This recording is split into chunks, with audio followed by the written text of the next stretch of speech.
Hi there, and welcome to Millennial Meals. On this episode, we'll be turning brisket trimmings into beef tallow.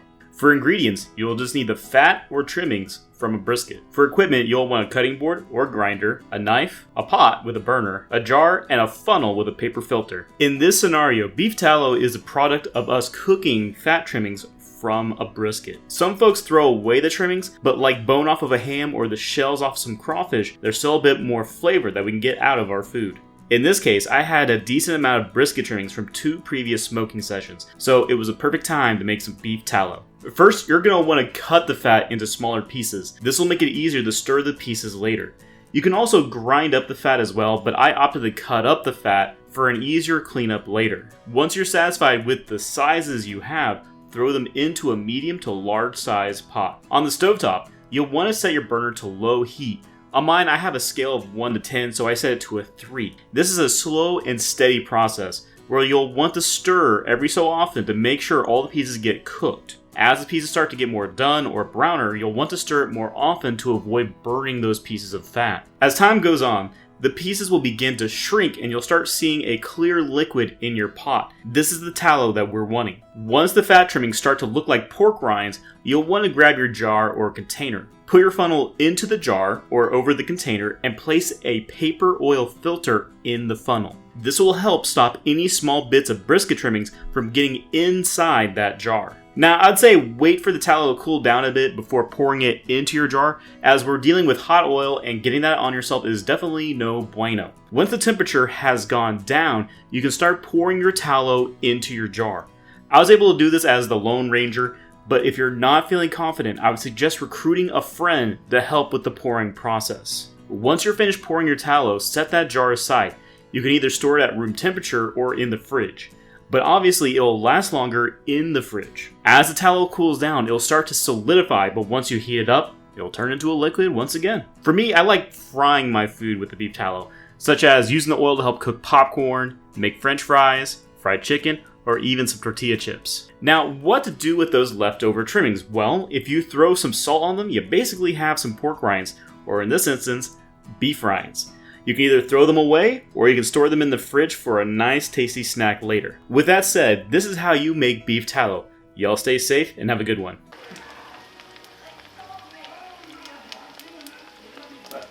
Hi there, and welcome to Millennial Meals. On this episode, I'll be frying up some egg rolls with some traditional fillings and one batch with 2 different cheeses and brisket. For ingredients, I used cabbage, onions, brisket, peanut oil, soy sauce, and sesame seed oil. For equipment, I used a cutting board, a knife, a burner with a skillet, a medium-sized bowl for the mixture, and a spatula.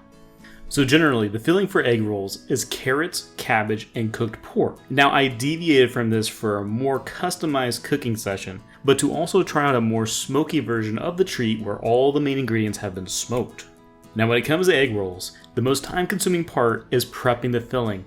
I had to cut up the ingredients and cook the vegetables to help them blend in with the other pieces of my mixture, but to also get any excess water out of them as well. There's some folks who boil their veggies or just cook the meat and throw them in with their veggies to be mixed before stuffing their rolls. In my cooking session, I opted for cutting up my smoked cabbage and onions to add an extra layer of flavor to the whole shebang, but to also make it easier to make the rolls and have a more blended filling. I decided to start with the cabbage as it was a large head and would take a bit of time to prep. I cooked it down until it was about a quarter of its original size and put a splash of sesame seed oil and soy sauce while it was cooking.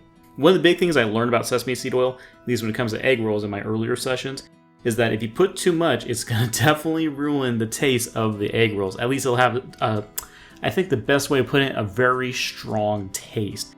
And that might be too much for some folks. As the cabbage was cooking, I stirred from time to time to make sure nothing got burnt. While the cabbage was on the skillet, I went ahead and chopped up my other ingredients so that they would be ready for the spotlight later.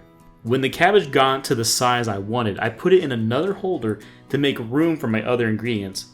Now, this is where the cook time can be different for some folks due to their personal preferences and how they want their veggies cooked. In a separate bowl, I had my chopped onions and brisket mixed together, which I threw into my skillet to infuse the onions with some good flavors. The cook time was much shorter than the cabbage as my brisket was already fully cooked and the onions don't really hold that much water. In my original bowl, I put the cabbage in first. Then added the last mixture of onions and brisket. I mixed them together till I felt that it looked evenly blended together. I washed my original skillet, then poured some peanut oil into it. Now for the fun part. I got out my egg roll wraps and placed them on the original cutting board that I used earlier. In a small container, I put some water to help seal the edges of my egg rolls. Some folks use a type of egg wash, but honestly, I was going to go with the quick and dirty route. With my area ready, I placed my egg roll down with the corners pointed to the flat sides of the cutting board. I then placed a couple of spoons worth of filling onto the wrap. With the filling in its place, I rubbed some water along the edges to make it easier for arguably the most important step, which is coming up next. With the edges ready, I grabbed the opposite corners of the wrap to meet each other as if it's hugging the filling, where I then grabbed the top to pull over in the middle and then slowly roll the wrap till I hit the bottom corner.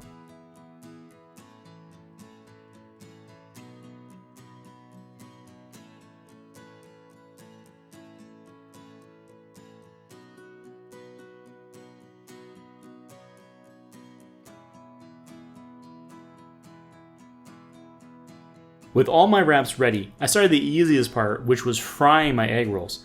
I roughly fried each side of the egg roll till it was golden brown, or to make it simple, about 2.5 minutes per side.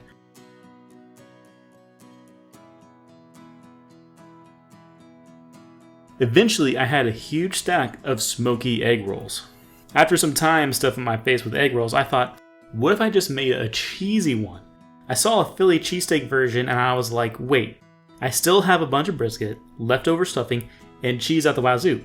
So with that in mind, I had to make some cheesy egg rolls. For the first few egg rolls, I used the leftover filling from my previous session with shredded and sliced cheddar cheese. After running out of stuffing, I started to put shredded cheddar first, with brisket on that, then finishing it with a light spread of mozzarella cheese. With my filling in place, I would wet the edges of the wrap, grab the opposite corners to hug the filling, then grab the top corner and wrap it to the middle and then roll it till it hits the bottom corner. After I had my egg rolls assembled, I began frying them at about 2.5 minutes per side, or when they had a nice golden brown coloration to them. When everything was said and done, I had a bunch of smoky and cheesy egg rolls to munch upon for the days to come. Hopefully this will give you a bit of inspiration to make your own tasty egg rolls in the near future. Y'all stay safe and have a good one. Hi there, and welcome to Millennial Meals. On this episode, we'll be breading and frying bacon for a simple rendition of an American staple. Let's get cooking. For ingredients, you'll need peanut oil, or another one of your choice, flour, thick cut bacon, buttermilk, hot sauce of your choice, eggs, and this is optional. Now you can definitely get away with just simply using flour as your breading, but that doesn't help much with the taste of the bacon, so if you want to follow along and add a bit more flavor to your fried bacon, you'll want to use onion, chili, paprika, then finally garlic powder. For equipment, you'll want to have a burner, a skillet, or a deep fryer if you have one, a knife with a cutting board, 2 small bowls, one to hold your liquid mixture and one for your breading, 2 small plates, one to hold your pre-cooked bacon, and one to hold your fried bacon, and a thermometer. Bacon is obviously a great treat to have on a sandwich by itself, or on the side with some eggs. There's another way though to enjoy this great treat, which is having some fried bacon. Now some would ask, why fry some bacon? Well, simply put, why not do it? You have something great, why not add more on top of it, like a cherry on an ice cream sundae or Parmesan cheese on pizza? It's just another addition to a tasty meal. Now the first thing you're going to want to do is to cut up your bacon into more manageable snack-sized pieces. This will make it easier to handle the bacon for later steps in this session. Once your bacon is cut up, pour your buttermilk into a container. Put in about 2 scrambled eggs, liquid form, and some hot sauce. Stir the mixture until it looks about even. In the second container, pour your flour. Now depending on your taste, you can add other seasonings to that mixture to give the breading a little bit more oomph. If you want to experiment, add onion, chili, paprika, and then finally garlic powder to your flour. And stir it till it's about roughly even. With the batter and breading ready, the bacon is now ready to start its journey to deliciousness. The process is pretty straightforward. Grab a piece of bacon, place it into your batter, flip it a few times so that both sides are coated with your mixture. Pull the batter bacon out and place it into the breading mixture, repeating the previous steps by ensuring both sides are evenly coated. Once both sides are evenly coated, place the breaded bacon onto a plate. While you're breading your bacon, you might want to start warming up your oil so that it'll be ready once you're finished with the bacon. For this cook, the temp was set at 350 degrees. Once the oil is up to temp, you're ready to start getting the bacon sizzling away. Grab a piece of your bacon, gently place the bacon into the oil away from yourself to prevent the oil from splashing everywhere. Try to place about 4 to 5 slices of bacon in your skillet. Now, this can vary depending upon the size of your skillet. With this, you'll want to fry your bacon at about 3 minutes per side for a total of 6 minutes for that whole piece.